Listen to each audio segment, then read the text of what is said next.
Question from Brittany from my weekly Q&A on Instagram. I've been training for 3 to 4 months and I've seen no growth in my glutes, which is, for some people watching this, the booty. So before we continue on this video, I am a glute coach. It's a fancy word for a personal trainer that specializes in helping girls grow their glutes. I've spent the last 10 years studying and working in a real gym with real people, training 7 to 8 to 9 clients a day. And the last 3 years, I've really zoned in and focused on training females, and specifically the last 2 years, glutes. Seems to be an area that people are asking a lot about. Clients seem to be getting good results. My name is Jax and I own BootyByJacks. You can find us on Instagram. So today I'm going to take you over 5 reasons your glutes aren't growing and ways that I can help you get them growing.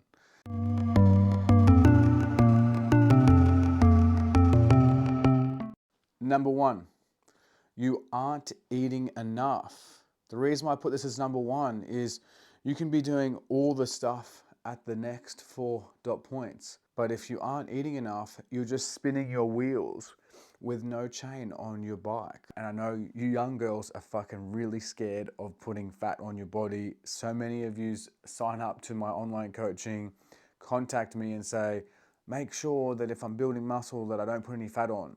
Now, we do our best to make sure this doesn't happen, but it's all about the quality of food. That's why we do a personalized meal plan, but we'll talk about that at the end. So you're just not eating enough. So if you're doing exercises and training a lot, but you're not putting much food in or the right foods in, you're not reaching your calorie goal, you're not gonna grow. You are just gonna stay, you're kind of gonna get a bit more fit. And I think a lot of girls get this. You probably can relate to this. A lot of girls go, I had really good results for X amount of weeks, or I looked more toned, but my booty is not growing. That's because you aren't eating enough. So another easier way to explain it is when you get up in the morning, you go through your whole day, your normal routine, whatever your situation is, or you sit around on the fucking couch, scrolling around on Instagram and YouTube. Lucky you're on this YouTube because you're learning something. Basically, your body burns a certain amount of calories regardless. Person who's doing walking is going to burn a little bit more. Person who's doing a labor-based job is going to be burning more calories than someone sitting at a desk. But the girl sitting at the desk is still burning calories sitting there. Not a lot, but they still are. Now, let's just say you're 18-year-old girl, you're eating enough to maintain this body shape that you kind of like. I know every girl wants a better body, but let's just say you're happy with it. Then you go,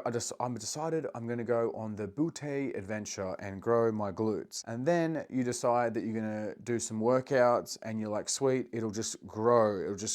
I'll just get this massive glutes from doing a few hip thrusts and workouts. A few weeks later, you go, I feel like I'm not growing and I kind of feel pretty flat and it's really hard for me to get motivated, etc., etc. What's happening is you are burning more calories than you're consuming. So you're burning more calories than you're consuming, so your body weight's either going to stay the same or go down. This is not a great state for your body to be in to build muscle. I coach males and females to get on stage and look the best they can. Super lean, but with muscle. And I would always say to the girls, you can't stay lean all year round. You need to have a phase where you're building muscle. Now, I don't want anyone to get fat. You don't need to get over a certain amount of body fat percentage, but you need to be eating in a calorie surplus. Surplus meaning eating more than you're burning so your weight can go up, so your muscles can grow. If you're in a deficit, meaning eating less than what you're burning, you're not gonna grow. So what I want you to do is make sure that you hire a coach or go onto a calorie counter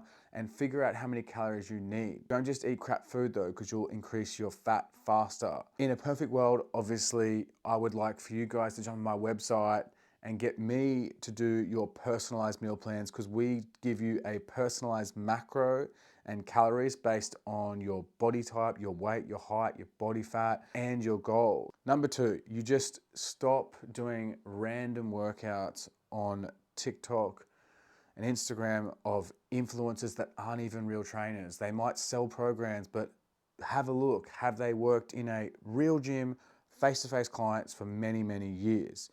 It takes a lot of practice to figure out what works for an everyday person, and what works for this chick that has amazing genetics doesn't work for this chick that is actually quite struggling and she has to put in twice as much work to get the same body as this girl.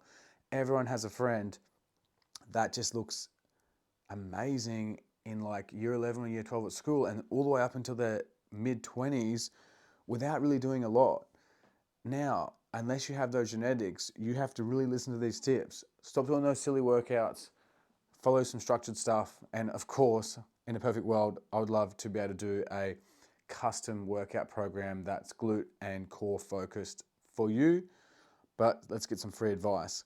Number 3, you have horrible sleeping habits. Got to say, stop wasting your time on your phone, just scrolling for hours and hours. You go through sleep stages. You've got like a REM, which is rapid eye movement. You've got deep sleep, and you need to go through these sleep stages. And to get through these deep stages, you've got to be in a proper deep sleep consistently for a few days. To fix your sleep, nice and simple, I'll give you some quick little tips. No phone in reaching distance in your room, 2 hours before you go to sleep. No more blue light. You can get apps and stuff for your laptops and your phones and you can dim it and whatnot, but trust me, just get rid of the phone 2 hours before you go to bed. Just sleep 8 hours all the way through. I know you have to get up, whatever, go to the toilet, come back. Don't distract yourself. Don't watch TV in your room.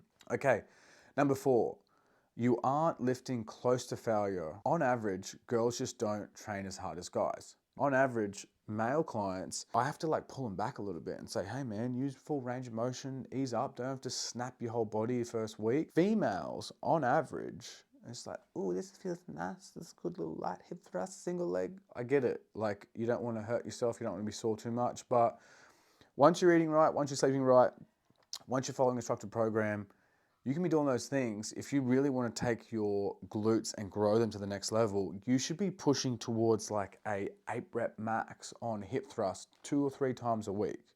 You should be training your lower body at least 2 times a week. I try to get all my clients to do lower body 3 times a week minimum.